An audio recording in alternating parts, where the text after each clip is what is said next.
Hello everyone! So magandang araw sa inyong lahat. So ngayon tayo ay mag-unboxing video na naman. So ito ay bumili si Mr. ng vinyl sa online at ito ay tinatanggal muna natin ang plastic para makita natin kung maganda nga ba ang quality ng kanyang mga nabili. So syempre bilangin muna natin kung kompleto nga ba yung mga naipadala ni seller. So 15 pieces kasi ito lahat at ito ay nagkakahalaga ng 20 pesos isang peraso ng vinyl floor sticker. So ayan. So, patapos na tayo ng bilang. Ito nga ay 15 pieces. So, at ipinapakabit ko na to kay Mr. para makita natin kung maganda ang quality ng kanyang mga nabiling vinyl. So, ayan na. So, dyan daw siya mag-start. Ano ito tinatanggal? Tanggalin mo. Kailangan mo nang malisan siguro ito, no? Okay, nakapila-pila na to. Ito yung alignment ko. Dito. Feeling ko kulang yan. Kulang nga to.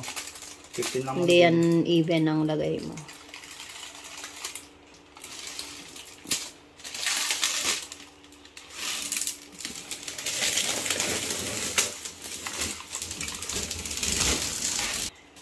Hindi ako magaling sa tansya. Ako din eh. Kaya mo yan. Gusto mo naman yan. Dito naman. Kaya mo na. Hindi yung pantay. Dapat inusog mo na lang dyan sa ano mo eh. Wala. Bahala ka na. Madikit ba? Madikit eh. Madikit ng kulay, no? Maganda ba? Pwede na. Trabaho lang ito. Next.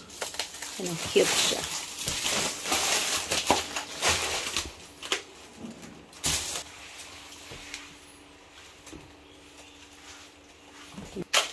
So, medyo mabaho lang yung ano. Matikit naman. Madikit na madikit. Hindi, parang spalto ba to? Hindi naman, no? Parang.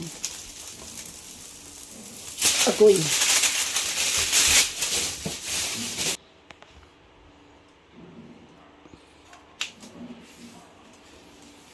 Wow, gaganda na yung ano ko. Ay, oo, hindi na. Madikit nga siya. Oh, diba? Gaganda na tong room ko. So, dito ka na matutulog. Dito na ako matutulog. Tadan! At ito na nga po ang natapos nung maidikit na mga vinyl sa sahig. So, yan, 20 pesos isang peraso ng vinyl. So, sulit na siya. So, kaya iba yung kulay kasi medyo matagal na yan bago ko na i-video. So, yun lamang at maraming salamat muli. Bye-bye!